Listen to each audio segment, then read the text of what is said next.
Today on our podcast, we're diving into a story that is not just a headline, but a potential pivot point in international relations and global stability.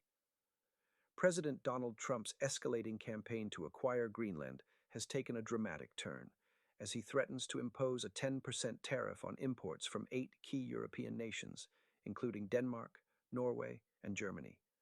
This move is part of a broader strategy that Trump argues is essential for global security, citing threats from powers like Russia and China. But as we pull back the layers of this story, it reveals much more than a mere dispute over tariffs or territory. It speaks to the delicate balance of global alliances and power dynamics that have defined international relations for decades. To fully grasp the gravity of this situation, we need to step back and consider the larger picture. Greenland, with its vast mineral resources and strategic military location, has long been seen by Trump as a critical asset for the United States. This isn't the first time Greenland has been on the American radar. Previous administrations have considered its potential, but Trump's approach is unprecedented in its assertiveness. His proposal to purchase the island, although rebuffed by Denmark, highlights how the Arctic is becoming an arena for strategic competition, particularly with the looming presence of Russia and China's ambitions in the region. Trump's actions mark a continuation of his administration's pattern, withdrawing from multilateral agreements and opting for aggressive diplomacy. This tactic has not only strained relations with traditional allies, but also risks fracturing the post-World War II transatlantic alliance that has been the cornerstone of Western security and economic cooperation.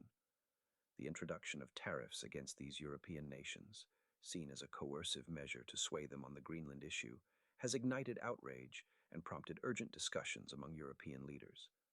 The reaction has been swift, with European figures like French President Emmanuel Macron pushing for retaliatory tariffs and economic sanctions against the U.S. The implications of this standoff are profound. If these tensions escalate into a trade war, the potential for disruption is significant. The global economy is already teetering on the edge of a geoeconomic confrontation. Supply chains could be disturbed, consumer prices could rise, and the risk of a fragmented global economy looms large. It's not just about the pricing and exchange of goods. It's about the fabric of international relations that could be torn apart, leading to long-term shifts in alliances and economic blocs. Moreover, the strategic importance of Greenland cannot be understated.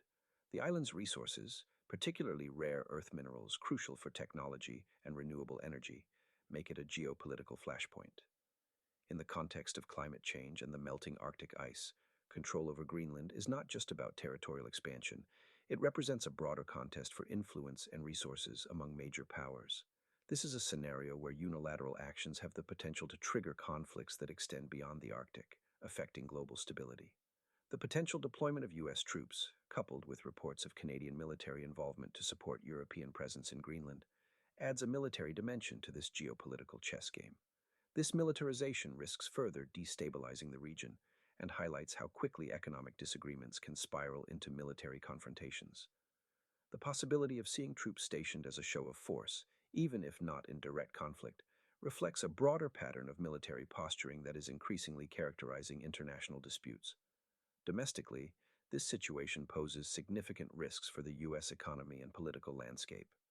Should these tariffs lead to economic repercussions, such as increased costs for American consumers or retaliatory measures that harm U.S. industries, the political backlash could be severe.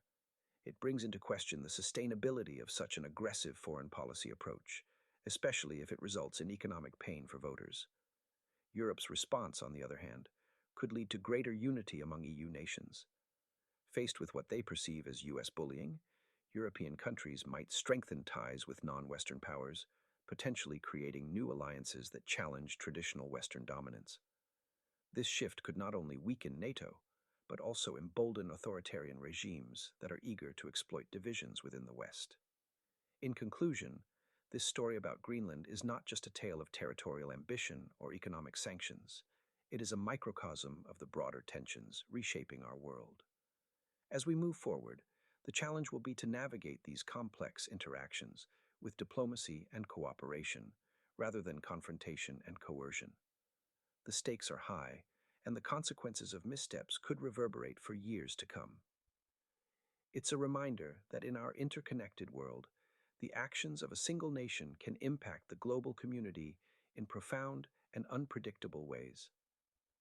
As always, we will continue to monitor these developments closely and bring you thoughtful analysis on their implications. Thank you for joining us today.